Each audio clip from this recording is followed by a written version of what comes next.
Hello friends, my name is Arif. In today's video we will discuss about tense.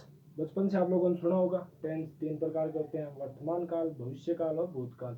English में कहे तो present tense, past tense और future tense. Actual daily life में tense की क्या आवश्यकता होती है? अपन दिन में लाखों स्टेटमेंट बोलते हैं, लाखों वाक्य बोलते हैं। मैंने खाना खा लिया, मैं सो रहा हूँ, मैं खाना खाऊंगा, मैं क्रिकेट खेलूंगा, मैं उससे बात करूंगा, मैं उससे नाराज हूँ, वगैरह वगैरह वगैरह। इस तरह की डेली लाइफ में आप हजारों सेंटेंस, लाखों सेंटेंस बोलते हो, सुनते हो, टीवी में सुनते हो, रेडियो पे सुनते हो, मोबाइल पे, यूट्यूब पे, आप चारों तरफ आप वाक्य सुनते। तो उन सेंटेंस को बनाने के लिए जिसकी बेसिक नॉलेज आपको चाहिए, वो होती है टेंस। हालांकि ग्रामर स्पोकन इंग्लिश के लिए इम्पोर्टेंट नहीं है। इसको एक बात से मैं प्रूव कर सकता हूँ।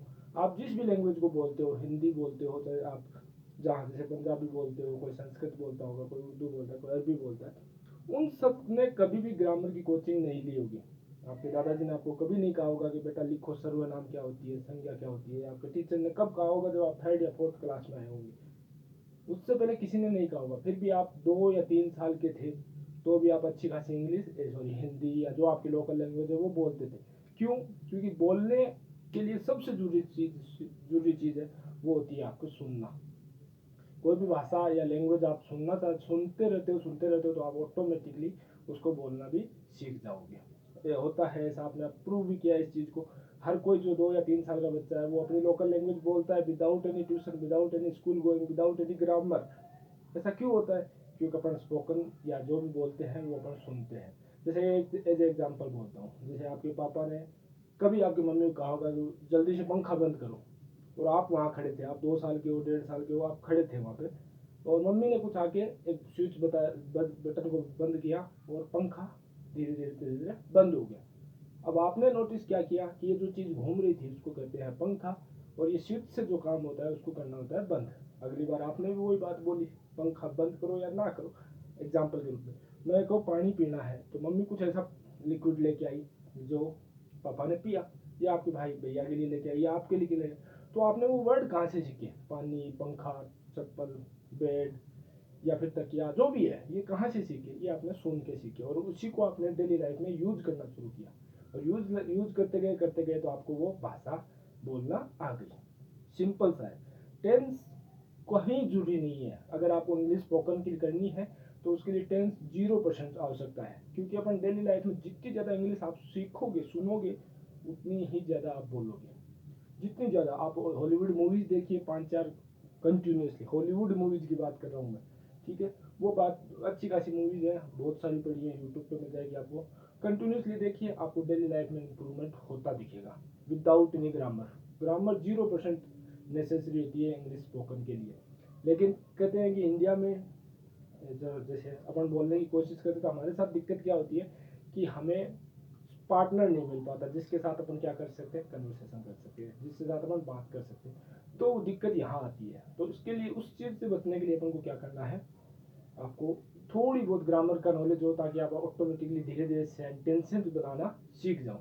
अब बचपन से सीखते हो। मैं टेंस का टॉपिक शुरू करता हूँ, आप ध्यान से देखिए। अगर हो सके तो चैनल को लाइक सब्सक्राइब करें, अगर आपको कंटेंट अच्छा लगे तो। Thank you. चलिए, टेंस सुना ही होगा। प्रेजेंट को पी आर लिख रहा हूँ मैं, पास्ट को पी ए लिख रहा हूँ, और फ्यूचर को एफ यू लिख रहा हूँ। फ्यूचर। प्रेजेंट के 4 पार्ट होते हैं: सिंपल, कंटिन्यूस, आपका परफेक्ट, और perfect continuous, PC. Simple tense, present simple tense, present continuous, present perfect और प्रेजेंट परफेक्ट। इसी तरीके से पास्ट के भी 4: सिंपल, कंटिन्यूस, परफेक्ट और perfect continuous. PC means perfect continuous. ज़्यादातर लोग इसके लिए फेमस है, प्रियंका चोपड़ा नहीं है ये। पीसी मतलब present continuous, sorry, perfect continuous. उसके बाद इसमें भी आपके 4 पार्ट होते हैं: सिंपल, कंटिन्यूस, परफेक्ट और perfect continuous. Again not Priyanka Chopra, perfect continuous, my favourite. और सिंपल, कंटिन्यूस, परफेक्ट कंटिन्यूस और परफेक्ट और परफेक्ट कंटिन्यूस। ये 12 टेंस को इस तरीके से डिवाइड किया है कि इन 12 सेंटेंसेज का, इन टेंसेज का यूज करके ही अपन अपने डेली लाइफ के सारे सेंटेंस बोलते हैं। हालांकि कुछ एक में एक्टिव वॉइस, पैसिव वॉइस भी काम में आती है, कुछ एक में डायरेक्ट इनडायरेक्ट भी काम में आती है, वो अपन बाद में बात करेंगे। लेकिन डेली लाइफ में 90% सेंटेंसेज अपन इन्हीं 12 चीजों का यूज करेंगे। जैसे वह गांव जाएगा, he will go to village. अब जाएगा, कहाँ जाएगा, सिंपल, फ्यूचर सिंपल है। मैं खाना खा चुका हूँ, परफेक्ट, चुका हूँ, कंप्लीट कर चुका। वह मर गया, पास्ट सिंपल, गया यानी ही वह मर चुका था, ही हैड डाइड। ये जो डेली लाइफ में आप यूज करते हो, टेंस का सिर्फ सिंपल सा यूज इतना ही है कि आप डेली लाइफ में उन शब्दों को यूज कर सको और आपको परफेक्ट हेल्पिंग वर्ब कौन सी लगानी है वो पता हो टेंस में। जैसे ही के साथ इज आता है, प्रेजेंट कंटिन्यूअस का सेंटेंस है, ही इज ईटिंग फूड। अगर टेंस का नॉलेज होगा तो आप ही इज ईटिंग फूड बोलोगे, अदरवाइज आप केवल ही आर ईटिंग फूड, क्योंकि आपको थोड़ा सा टेंस के नॉलेज में क्या होता है कि ही यानी प्रेजेंट सिंगुलर है, सिंगुलर के साथ इज आता है। इसी तरह का आई के साथ ऑलवेज क्या आता है, प्रेजेंट कंटिन्यूअस में एम आता है। I am eating food, I am playing cricket, I am watching TV. तो ये सारे सेंटेंस आई के साथ एम का यूज करना ही टेंस का यूज है। जैसे जैसे जैसे आप सेंटेंस बोलोगे, जैसे वह गांव जा रहा था, तो वह यानी he was going to village. वह फीस जमा करा रहा है, ही इज सबमिटिंग फी। अब दूसरी चीज जो स्पोकन के लिए जरूरी होती है वो होती है आपकी कम्युनिकेशन स्किल के बारे में। आपको हेजिटेशन तो दूर रखना ही है, उसके बाद सबसे जरूरी चीज होती है वो होती है वोकेब। वोकेब का मतलब वोकेबलरी। आपका शब्दकोश जितना अच्छा होगा आपकी स्पोकन इंग्लिश उतनी ही अच्छी होगी। और वो भी कैसे बनती है, वो भी डे बाय डे की स्पोकन लर्निंग से बनती है। आप डेली 10 to 20 वर्ड याद कीजिए, 1-2 महीने में आपकी स्पोकन इतनी अच्छी हो जाएगी, स्पोकन और वोकेब पे कमांड इतनी अच्छी हो जाएगी कि आप खुद आश्चर्य करोगे।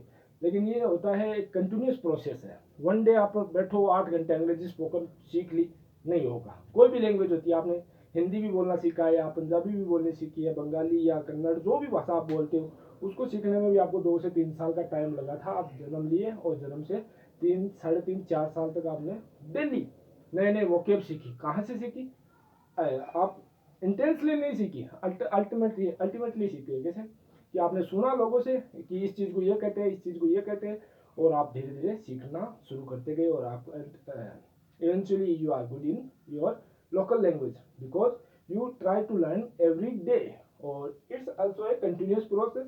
You have to learn every day, you have to improve every day. Okay, अब ये बेसिक बातें हैं जो मैं आपको बता रहा हूँ, क्या काम में आती है। डेली लाइफ के 90% सेंटेंस जो आप बोलते हो वो इन्हीं 12 से यूज करके बोलते हो, इनके अलावा आप किसी का यूज नहीं करते हो। एक दो एग्जाम्पल और दे रखा हूँ। माई फ्रेंड, मेरा दोस्त विद्यालय जाने की सोच रहा है। माई फ्रेंड स्कूल जाने की सोच रहा है। My friend is trying thinking to go school, thinking to go school. अब जा रहा, सोच रहा है तो सोचने के साथ आईएनजी लग गया। रहा है, रही है, तो कहाँ से आ गया, कंटिन्यूस के साथ आ गया। अब अपन एक एक टेंस को उठाते हैं, उनके बारे में इन डिटेल डिस्कस करते हैं, और मैं हर टेंस के साथ 15-20 वाक्य की आपको प्रैक्टिस करवाऊंगा, और सिंपली आपको सिर्फ यूज करना है उनको। डेली लाइफ में आप जो भी काम कर रहे हो उसको इंग्लिश में बोलने की टेंस के साथ यूज कीजिए। चलिए शुरुआत करें। ओके,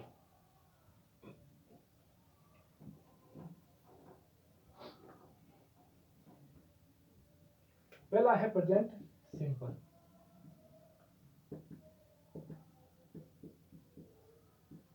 अब हिंदी में इसको याद करने का तरीका बच्चे जो हमारे टीचर्स ने हमें सिखाया, हम आपको सिखा रहे हैं कि ऐसा वाक्य जिसके अंत में ता है, ती है, ते है आता है, यानी जो काम प्रेजेंट में हो रहा है, लास्ट में कौन आ रहा है आ रहा है, यानी जो काम प्रेजेंट में हो रहा है उस वाक्य को प्रेजेंट सिंपल का वाक्य कहते हैं। इसके लिए जो मैथमेटिक्स इंग्लिश फॉर्मूला बनता है वो आपका subject plus verb plus S या ई एस प्लस ऑब्जेक्ट। अगर सकारात्मक सेंटेंस है यानी अफर्मेटिव सेंटेंस है तो आप subject plus verb plus S या एस प्लस ऑब्जेक्ट का यूज करोगे। जैसे जैसे अब ये एस या एस का क्या नाटक है, छोटा सा नाटक है, थोड़ा सा ध्यान रखो। सब्जेक्ट अगर आपका एक आदमी है, एक जैसा है, एक कोई काम करने वाला जैसे है, वह है, मैं सॉरी वह है, या वह है, यह है, इस तरह का कोई वाक्य जिसमें आपको पता चल रहा है कि वो कौन हो, ही, जैसे ही हो, सी हो, इट हो, और कोई नाम हो जैसे राम, श्याम, सुरेश, महेश, कोई भी नाम हो, उसमें जो वर्ब आएगी उसके साथ क्या लग के आएगा, एस लग के, एस या एस में से कोई एक लग के आएगा। जैसे जैसे राम विद्यालय की तरफ, सॉरी एक बार, विद्यालय में खेलता है। एक सेंटेंस है, राम विद्यालय में खेलता है। हालांकि सब पढ़ते हैं और राम, सब बच्चे खेलते ही है तो राम भी उनके साथ खेलता है। तो राम विद्यालय में खेलता है। अब देखो इसमें राम हो गया आपका सब्जेक्ट, विद्यालय हो गया आपका ऑब्जेक्ट, खेलना वर्ब हो गई, ये प्रीपोजिशन हो गई और है आपको दर्शा रहा है कि आप किस टेंस की बात कर रहे हो। अगर है से पता चल रहा है कि ये टेंस तो प्रेजेंट है, अगर था होता तो पास्ट और आगे की होता तो फ्यूचर, लेकिन है से पता चला प्रेजेंट है। अब कौन सा प्रेजेंट है? प्रेजेंट सिंपल है। कैसे? आपको पास है ता है, तो इसका फॉर्मूला आपको पता है क्या होता है? सब्जेक्ट यानी राम, यूज कर लिया राम की जगह सब्जेक्ट। वर्ब क्या? खेलना। खेलने को अंग्रेजी में कहते हैं प्ले। अब मैंने एक नाटक बताया था कि भाई जिसके साथ ही सी इट हो, यानी एक वचन हो, एकला आदमी हो, अकेला हो, तो उसके साथ क्या लगा दो? एस लगा दो। राम प्लेज। अब मैं यानी प्रीपोजिशन, दो दो दो चीजों में कनेक्शन। खेलने का काम कहाँ कर रहा है? विद्यालय में, तो इन स्कूल।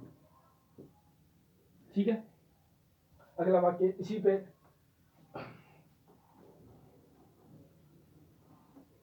मेरा भाई